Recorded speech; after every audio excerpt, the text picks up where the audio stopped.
안녕하십니까, 박사입니다. 러시아의 블라디미르 푸틴 대통령이 천연가스 수출과 관련한 확고한 입장을 밝혔습니다. 유럽연합과 미국은 자국 상품을 수출하고 그 대금을 달러나 유로화로 받는 것처럼 러시아도 조만간 새로운 결제 제도를 실행하겠다고 말했습니다. 그러면서 앞으로는 비우호국에 대해서는 천연가스 대금을 루블로만 받을 것이라고 밝혔습니다. 루블을 마련해 오지 않으면 천연가스를 주지 않겠다는 겁니다. 가스 밸브 잠근다는 표현을 에둘러 한 것으로 보시면 됩니다. 또 천연가스는 고객국들이 원하는 대로 제한 없이 판매할 것이라고도 했습니다. 또 판매량과 가격은 예전에 계약한 대로 이행할 것이라고 밝혔습니다. 확실한 제재 무력화입니다. 푸틴 대통령의 이 같은 발언은 굉장히 위력적입니다. 원하는 대로 천연가스를 공급할 테니 루블화로 결제하라는 비우호국에 대한 결정타입니다. 서구의 대러시아 제재로 루블화는 외환시장에서 상당히 폭락했습니다. 푸틴의 이 같은 조치는 통화 주권을 다시 세우겠다는 굳은 의지입니다. 러시아산 천연가스를 사려면 폭락한 루블을 원상 회복시키라는 단호한 경고입니다. 또 대내적으로는 수입 물가를 잡아 특수 군사작전이 계속되는 동안 민심을 안정시킨다는 절묘한 포석입니다.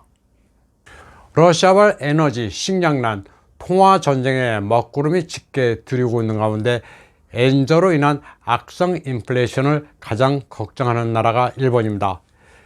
엔저 현상이 벌써 나타나 환율이 6년 만에 달러당 120엔대에 도달했습니다. 일본 후지테레비는 생활 물가가 줄줄이 오를 것으로 예상되고 있다면서 4월에만 500개 품목의 가격이 오를 것으로 전망했습니다. 전기 공급도 벌써부터 압박을 받고 있습니다. 상단 자막을 보면 절전을 위해 조명을 억제한 상태에서 방송을 한다고 되어 있습니다. 후지테레비는 전 세계가 신형 코로나의 여파로 몸살을 앓다가 이제 회복되나 싶더니 우크라이나 사태로 공급 부족이 더욱 심화돼 물가가 오르고 있다고 전했습니다. 물가 인상은 생활 전반에 영향을 미치고 있습니다. 미래 수급이 여의치 않아 빵 가격이 오르고 전기 요금도 오릅니다. 알루미늄 가격은 자전거 가격에도 영향을 미칩니다. 휘발유 가격이 오르는 것은 말할 것도 없습니다. 또 세탁소 이용 가격도 오릅니다. 행거와 비닐, 세제 등이 모두 석유 제품이기 때문입니다. 하다못해 저녁 식사 자리에도 영향을 미칩니다. 냄비나 프라이팬이 알루미늄 제품인 경우가 많고 쇠고기는 사료 때문에 비싸지고 공유 수급 문제로 맥주 가격도 오릅니다. 또 목욕을 하는 것도 가스 가격이 올라 부담이 됩니다. 후지테레비는 원유가 배럴당 120달러인 경우 2인 이상 가구에 미치는 영향을 산출했습니다. 에너지와 식량 수급 문제로 연 7만엔, 한화 70만원 이상의 추가 부담이 우려된다고 전했습니다. 그리고 미국의 금리 인상이 일본의 주택 대출에도 영향을 미치기 시작했다고 진단했습니다. 1월에 1.25%였던 금리가 3월에는 1.5%로 뛰어올라 한 달에 14만엔을 갚아나가던 가구가 14만 6천엔을 부담하게 됐다고 분석했습니다. 일본인들은 우크라이나 사태가 이제 살림살이에 미치는 충격을 느끼게 됐습니다. 해외에서 전쟁이 발발하는 것은 그동안 다반사였지만 먼 나라에서 체감하는 것은 처음이라는 반응입니다. 일본의 경우를 소개해 드리는 이유는 우리와 조건이 아주 유사하기 때문입니다. 에너지 식량 순수입국이라는 것이 그렇고 산업 구조도 비슷합니다. 특히 환율이 달러당 120엔이라는 것은 우리 상황과 정확히 일치합니다. 우리도 달러당 환율이 1200원대입니다. 3월 23일 도쿄의 명소 스카이트리 타워는 처음으로 하루 종일 조명을 껐습니다. 화려한 네온 사인을 자랑했던 도쿄 도심이 눈에 띄게 어두워졌습니다. 굉장히 낯선 풍경입니다. 일본 정부의 절전 방침에 따라 자발적으로 전력 소모가 많은 네온 사인을 끈 겁니다.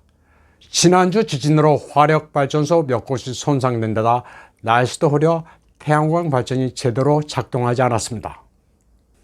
아베 신조 전 일본 총리와 차이원 타이완 총통이 3월 23일 화상 대화를 가졌습니다. 이 자리에서 차이원 총통은 러시아의 우크라이나 침공은 무력에 의한 현상 변경이라면서 인도 태평양에서는 유사한 사태가 절대 허용돼서는 안 된다고 말했습니다. 이에 대해 아베 신조 총리는 작년 타이완 싱크탱크에서 했던 발언을 거듭 인용했습니다. 타이완 유사는 일본 유사, 미일 동맹의 유사라고 강조한 점을 언급하면서 지역의 안정을 위해 양국이 정보를 공유하자고 말했습니다. 차이 총통은 후쿠시마 사태가 발생한 지 11년이 지나 이제는 국제적으로 일본산 식품에 대한 제한 조치를 푸는 추세라면서 타이완도 이에 호응해 지난달 후쿠시마를 포함한 5개 현 식품을 허용하기로 했다고 말했습니다. 국제 표준에 따라 무역 문제를 해결해 나갈 결심이라면서 타이완이 CCPTP에 가입하는데 일본의 조력을 기대한다고 밝혔습니다.